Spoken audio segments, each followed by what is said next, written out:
आइए सुनते हैं आज की कहानी, भाग्य व बुद्धि का मुकाबला। पुराने समय की बात है। एक स्थान पर भाग्य व बुद्धि की मुलाकात हो गई। दोनों बैठकर बातें करने लगे। अब बातें करते करते दोनों में बहस शुरू हो गई। भाग्य ने कहा, मैं बड़ा हूं, अगर मैं किसी का साथ ना दूं तो आदमी कुछ नहीं कर सकता, और जिसका साथ मैं देता हूं उसकी जिंदगी बदल जाती है, फिर चाहे उसके पास बुद्धि हो या ना हो। बुद्धि बोली, उसके बिना किसी का काम नहीं चल सकता। बुद्धि ना हो तो केवल भाग्य से कुछ नहीं हो सकता। आखिर उन दोनों ने फैसला किया कि बहस करने से क्या लाभ है, अपनी अपनी शक्ति का प्रयोग करके देखते हैं, पता लग जाएगा कौन बड़ा है। वह दोनों दीनपुर नामक गांव में पहुंचे। वहां भोला नामक एक बहुत गरीब किसान रहता था। वह अपने घर के बाहर बैठा अपनी किस्मत को रो रहा था। भाग्य ने कहा, देखो, इस किसान के पास बुद्धि नहीं है, मैं इसका भाग्य बदल देता हूं, यह खुशहाल और सुखी हो जाएगा, तुम्हारी तो जरूरत भी नहीं पड़ेगी। किसान की कुटिया के साथ ही उसका एक खेत था। उसने उसमें ज्वार बो रखी थी। उसकी बल्लियां आ रही थी। इस बार उसने बल्लियों को निकट से देखा तो बल्लियों में ज्वार के स्थान पर भाग्य के प्रताप से मोती लगे थे। वह अब बुद्धिहीन बोला। वह अपना माथा पीटकर बोला, अरे, इस बार तो सत्यानाश हो गया। ज्वार के स्थान पर ये क्या कंकर पत्थर उगाए हैं। यही सोचकर वह बैठकर रो ही रहा था कि उधर से राज्य के राजा और मंत्री जी गुजर रहे थे। उन्होंने दूर से ज्वार की खेती को देखा। मोतियों की चमक देखते ही वह पहचान गए। दोनों बग्गी से उतरे और निकट से देखा तो वह सचमुच ही मोती थे। दोनों बोले, यह किसान तो कितना धनी है।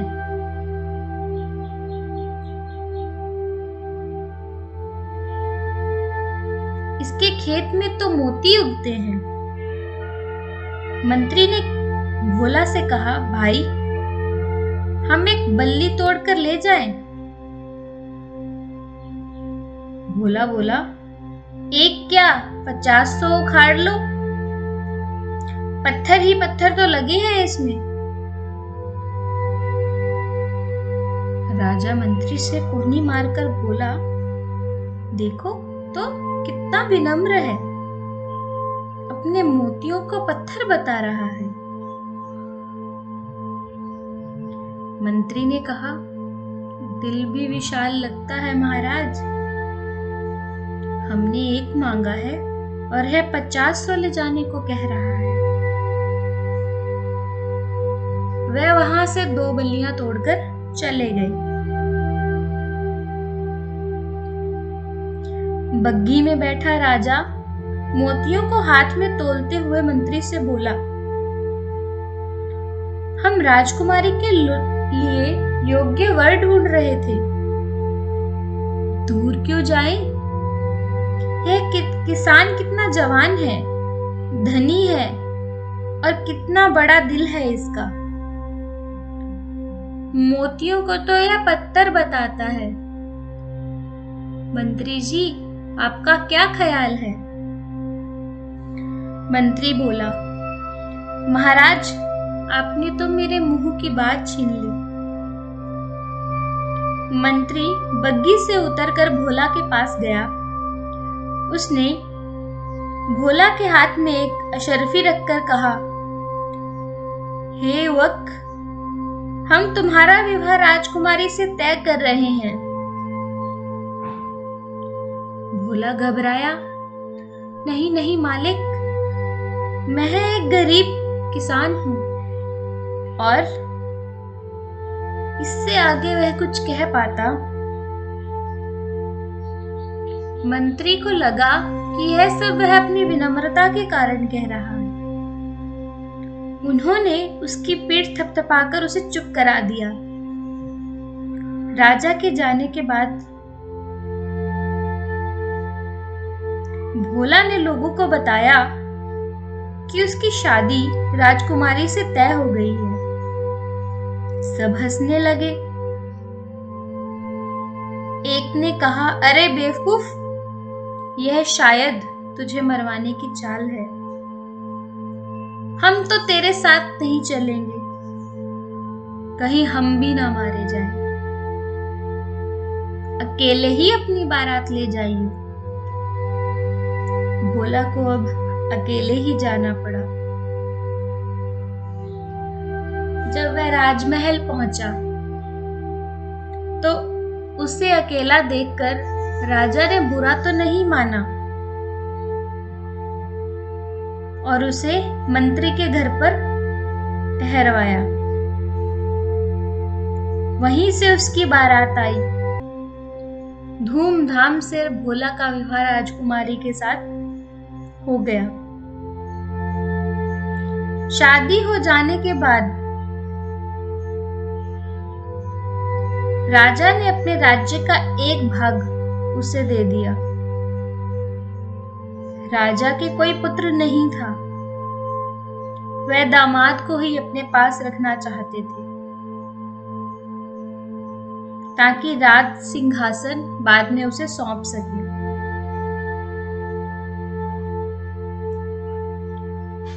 राज्य परिवार के परंपरा के अनुसार राजकुमार वधू के वेश में सज धज कर खाना लेकर रात के समय अपने पति के कक्ष में पहुंची। किसान ने इतनी सुंदर और सजी धजी कन्या पहली बार देखी थी। वह डर गया। उसे मूर्ख दिमाग में अपनी दादी की बात याद आ गई, जिसमें एक राक्षसी सुंदरी का वेश बनाकर गहनों से सज धज कर पुरुष को खा जाती है।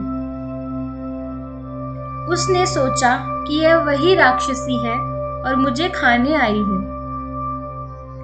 वह उठा और राजकुमारी को धक्का देकर गिराकर चिल्लाता हुआ बाहर की ओर भाग गया। भागता भागता वह सीधा नदी के किनारे पर पहुंचा और पानी में कूद गया। उसने सोचा कि राक्षसी का पति होकर जीने से अच्छा है मैं मर जाऊं। राजकुमारी के अपमान की बात जब राजा को पता चली, वह आग बबूला हो गया। राजा के सिपाहियों ने भोला को डूबने से पहले बचा लिया। उधर राजा ने यह आदेश भी जारी कर दिया कि अगले दिन ही भोला को मृत्यु दंड दिया जाएगा। बुद्धि ने अब भाग्य से कहा, देखा, तेरा भाग्यवान बुद्धि के बिना कल मारा जाएगा। अब देख मैं इसको कैसे बचाती हूं। इतना कहकर बुद्धि ने भोला के अंदर प्रवेश किया। भोला को राजा के सामने पेश किया गया तो भोला बोला, नरेश, आप मुझे किस अपराध की वजह से मृत्यु दंड दे रहे हैं? मेरे तो कुल में मान्यता है कि विवाह के पश्चात पहली रात को यदि वर वधू की जानकारी में कोई व्यक्ति नदी में डूब मरे तो वधू विधवा हो जाती है और संतान रहित रह जाती है। जब मेरी पत्नी मेरे कक्ष में आई तो नदी की ओर मुझे बचाओ बचाओ की पुकार सुनाई दी। मैं अपनी रानी पर किसी अनिष्ट की आशंका से ही कांप उठा और उठकर डूबने वाले को बचाने के लिए भागा। आप मुझे कोई भी दंड दे, मैं अपनी पत्नी के लिए कुछ भी करूंगा। उसकी यह बात सुनकर राजा ने उसे अपने गले से लगा लिया। पिता पुत्री ने लज्जित होकर किसान से अपनी व्यवहार के लिए क्षमा मांगी। फिर तीनों खुशी खुशी महल में रहने लगे। बुद्धि ने मुस्कुराकर भाग्य की ओर देखा।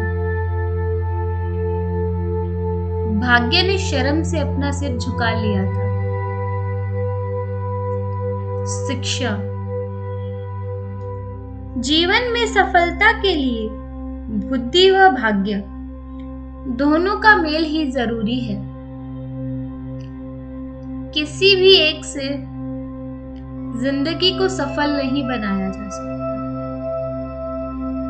धन्यवाद।